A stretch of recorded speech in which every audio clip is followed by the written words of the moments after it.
Hi friends, എല്ലാവർക്കും നമ്മുടെ ചാനലിലേക്ക് സ്വാഗതം. ഇന്ന് ഞാൻ നിങ്ങളുമായി ഷെയർ ചെയ്യുന്നത് വാഴപ്പിണ്ടി ഉപ്പേരിയാണ്. വളരെ എളുപ്പത്തിൽ നമുക്ക് വാഴപ്പിണ്ടിയും ചെറുപയറും വെച്ചിട്ട് ഒരു തോരൻ ഉണ്ടാക്കാം. പ്രിപ്പറേഷനിലേക്ക് കിടക്കാം. വാഴപ്പിണ്ടിക്ക് ചില സ്ഥലങ്ങളിൽ ഉണ്ണിക്കമ്പ് എന്ന് കൂടി പറയാറുണ്ട്. ഇതേമാതിരത്തെ ഒരു കഷ്ണമാട്ടോ ഞാൻ എടുത്തിരിക്കുന്നത്. ഇത് രണ്ടായിട്ടൊന്ന് മുറിച്ചെടുക്കാം. എന്നിട്ട് അതിൻ്റെ നാരുകളൊക്കെ പോക്കാം. ഇനി നീളത്തിൽ കട്ട് ചെയ്യാം. എനിക്ക് റൗണ്ടിൽ കട്ട് ചെയ്യുന്നതിനേക്കാളും എളുപ്പത്തിൽ നീളത്തിൽ കട്ട് ചെയ്ത് ഇതേമാതിരി അരിയുന്നതാണ് എളുപ്പമായിട്ട് തോന്നിയിട്ടുള്ളത്. ഇതിലെന്തെങ്കിലും നാരുകളൊക്കെ ഉണ്ടെങ്കിൽ അപ്പോൾ തന്നെ കൈവച്ച് ചുറ്റിയെടുത്താൽ മതി കേട്ടോ. ഇനി ഇത് നീളത്തിൽ തന്നെ ചെറിയ കഷ്ണങ്ങളാക്കിയിട്ട് മുറിച്ചെടുക്കാം.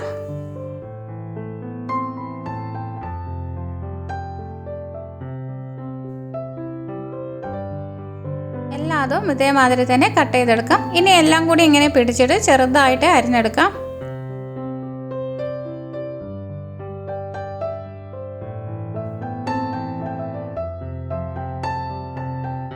ഇനി അടുത്ത് തന്നെ ഒരു പാത്രത്തിൽ കുറച്ച് വെള്ളം വെക്കണം കേട്ടോ. അതിലേക്ക് അരിഞ്ഞു വെച്ചിരിക്കുന്നത് അപ്പം തന്നെ ഇട്ട് കൊടുക്കണം, അല്ലെങ്കിൽ ഇത് കറുത്തു പോകും.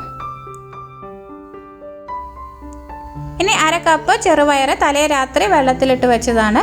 ഇത് നന്നായിട്ട് കഴുകി വൃത്തിയാക്കി ഒരു കുക്കറിലേക്ക് ഇട്ട് കൊടുക്കാം.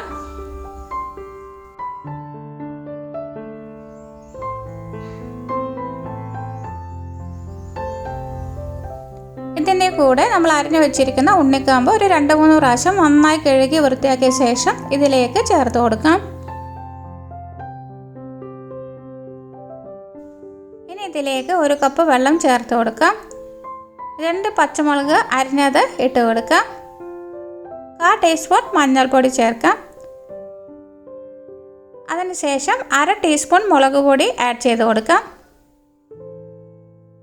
പാകത്തിനുള്ള ഉപ്പ് കൂടി ചേർത്ത് കൊടുക്കാം. ഇനി എല്ലാം കൂടി നന്നായിട്ട് മിക്സ് ചെയ്ത് യോജിപ്പിച്ചെടുക്കാം.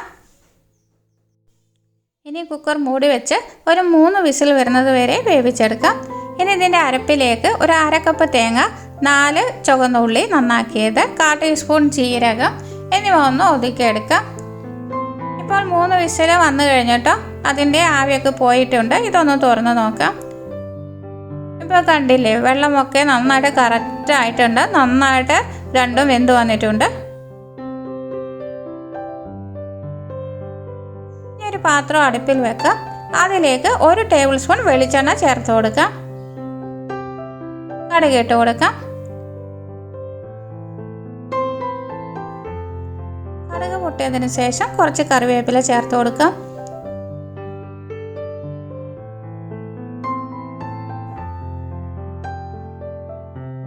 അതിനുശേഷം നമ്മൾ നേരത്തെ ഒതുക്കി വെച്ചിരിക്കുന്ന നാളികേരം ഉണ്ടല്ലോ, അത് കൂടി ഒന്ന് ചേർത്ത് കൊടുക്കാം.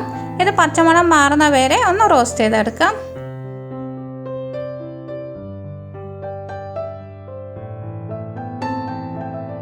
ശേഷം നേരത്തെ വേവിച്ചു വെച്ചിരിക്കുന്ന ഉണ്ണിക്കാമ്പും ചെറുപയറും ഇതിലേക്ക് ചേർത്ത് കൊടുക്കാം.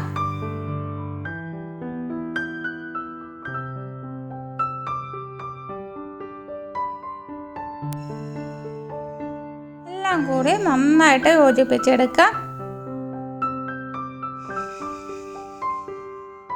ഒരു 3 മിനിറ്റ് ഇങ്ങനെ ഒന്ന് ഇളക്കി യോജിപ്പിച്ച് കൊടുക്കാം.